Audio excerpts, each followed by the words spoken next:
ধন্যবাদ নাফিসা, আপনি যেমনটি বলছিলেন গতকাল শেষ হয়েছে মনোনয়নপত্র প্রত্যাহারের শেষ দিন।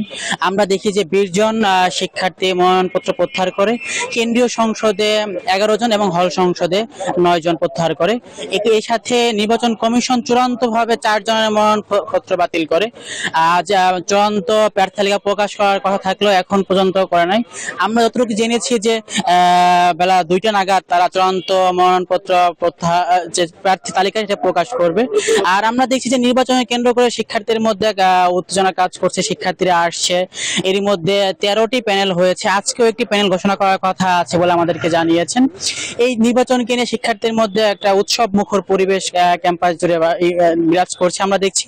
আমরা একজন শিক্ষার্থীর সাথে কথা বলতে চাই যে এই যে নির্বাচন নিয়ে আপনার ভাবনা কি, আপনি একজন প্রার্থী, আমাদের জানাবেন একটু।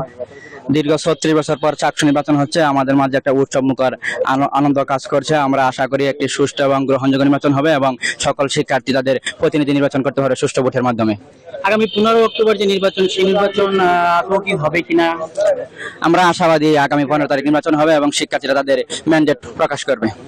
ধন্যবাদ। আমাদেরকে যেমনটি জানাচ্ছিল যে যে আগামী 12 তারিখের পরিবর্তে যে 15 তারিখে নির্বাচন, সেই নির্বাচন সুষ্ঠুভাবে হবে বলে মনে করছেন। আগামীকাল থেকে কিন্তু দুর্গাপূজার ছুটি, 4ই অক্টোবর বিশ্ববিদ্যালয় খুলবে, এরপর থেকে আনুষ্ঠানিক প্রচার প্রচারণা শুরু হবে।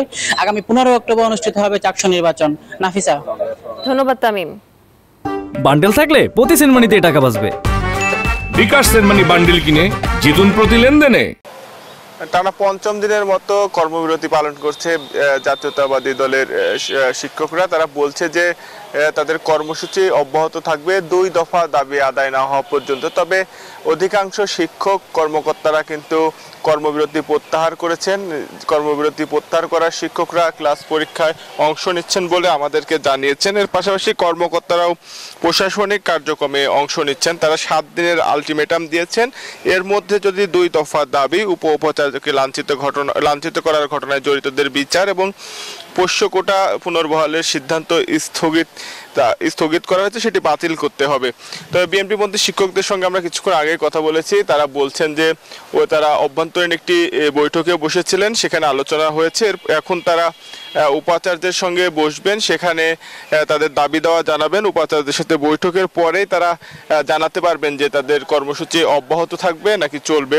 তো কিছুক্ষণের মধ্যেই বৈঠক শুরু হবে, তারপরেই হয়তো আমরা জানতে পারবো যে কর্মবিরতি অব্যাহত থাকছে কি প্রত্যাহার হচ্ছে। আর এমনিতেও পূজার ছুটি কিন্তু শুরু হবে কয়েকদিনের মধ্যেই। শিক্ষার্থীরা বাড়ি চলে যাচ্ছেন।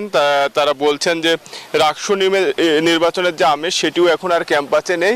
ছুটি শেষে শিক্ষার্থীরা ক্যাম্পাসে ফেরার পরে মূলত যে নির্বাচনী আমেজ, ক্লাস পরীক্ষা স্বাভাবিক, সেটি হয়তো সম্ভব হবে। এখন ক্লাস পরীক্ষা অধিকাংশ বিভাগে চললেও কিন্তু শিক্ষার্থীদের অভাবে সেইভাবে ক্লাস অনুষ্ঠিত হচ্ছে না। শুধু পরীক্ষা যেগুলো রয়েছে সেগুলো কিন্তু চলমান রয়েছে বলে আমাদেরকে বেশিরভাগ শিক্ষার্থীরা জানিয়েছেন। এই ছিল রাজশাহী বিশ্ববিদ্যালয় থেকে সর্বশেষ। মর্তুজা, আপনাকে ধন্যবাদ।